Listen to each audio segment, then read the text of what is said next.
ഇന്ന് breast feed ചെയ്യുന്ന അമ്മമാർക്കുള്ളൊരു പുതിയ ടോപ്പിക്കായിട്ടാണ് വന്നിരിക്കുന്നത്.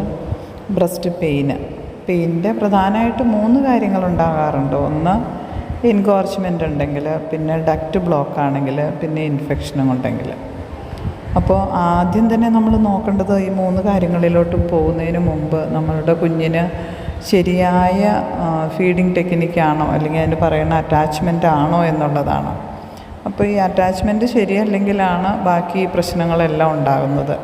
അപ്പോൾ അതുകൊണ്ടാണ് എപ്പോഴും നമ്മൾ ഈ ബ്രസ്റ്റ് ഫീഡ് ചെയ്യുന്നതിൻ്റെ ആദ്യത്തെ ദിവസങ്ങളിൽ തന്നെ ഒരാഴ്ചയ്ക്കുള്ളിൽ തന്നെ നമ്മൾ ആ കറക്റ്റായിട്ടുള്ള ലാച്ചിങ്ങും നമ്മുടെ കൊച്ചുമായിട്ടുള്ള അറ്റാച്ച്മെൻറ്റും ബ്രസ്റ്റ് ഫീഡിങ് പൊസിഷൻസൊക്കെ എടുക്കണമെന്ന് പറയാനിങ്ങനെ ആവർത്തിച്ച് പറയുന്നതിന് കാരണം കുഞ്ഞിൻ്റെ ഗുണം അമ്മയുടെ ഗുണം കൂടാതെ തന്നെ മുന്നോട്ട് പോകുമ്പോൾ ബ്രസ്റ്റ് ഫീഡിങ്ങിന് പ്രതിസന്ധികൾ ഉണ്ടാവാതിരിക്കാനും കൂടിയാണ്.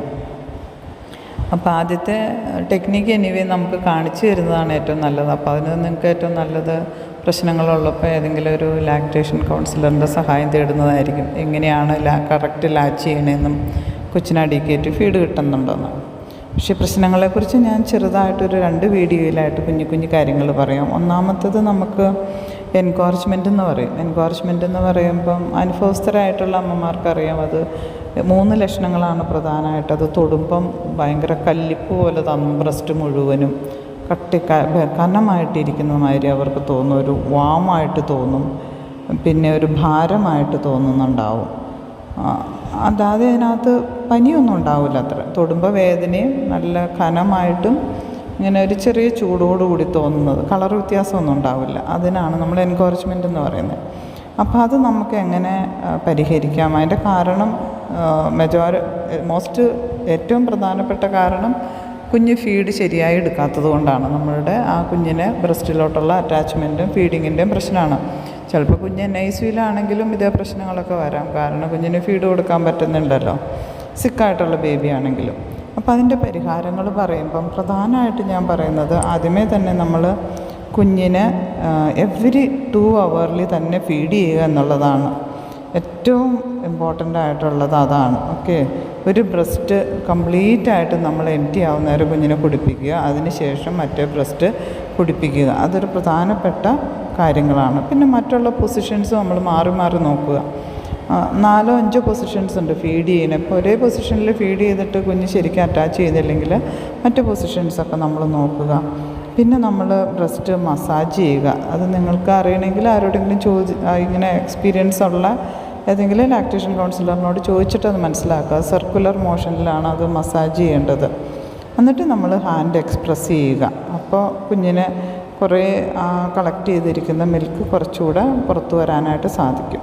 പിന്നെ കുഞ്ഞിന് ഫീഡ് ചെയ്യുന്നതിന് മുമ്പ് നമ്മൾ ചെറിയ വാമായിട്ടുള്ള ചൂടുള്ള വെള്ളത്തിൽ മുക്കിയ തുണി കുറച്ച് സമയം ആ ബ്രസ്റ്റിൻ്റെ മീതെ ഇടുക.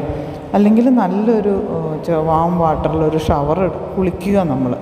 അപ്പം നമുക്ക് കുറേ ഒരാശ്വാസം കൊടുക്കുക. എന്നിട്ട് കുഞ്ഞിന് ഫീഡ് ചെയ്യുക.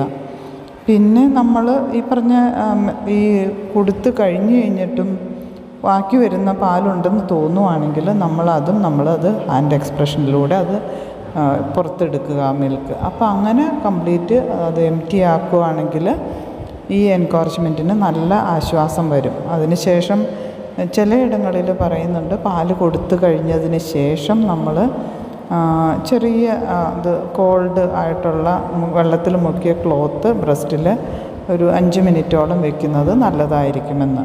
അപ്പോൾ ഇതൊക്കെയാണ് പ്രധാനമായിട്ട് എൻകോർച്ച്മെൻറ്റ് ആകാതെ നോക്കുക. ആകിക്കഴിഞ്ഞാൽ നമുക്ക് ചെയ്യാവുന്ന മെഷേഴ്സ്.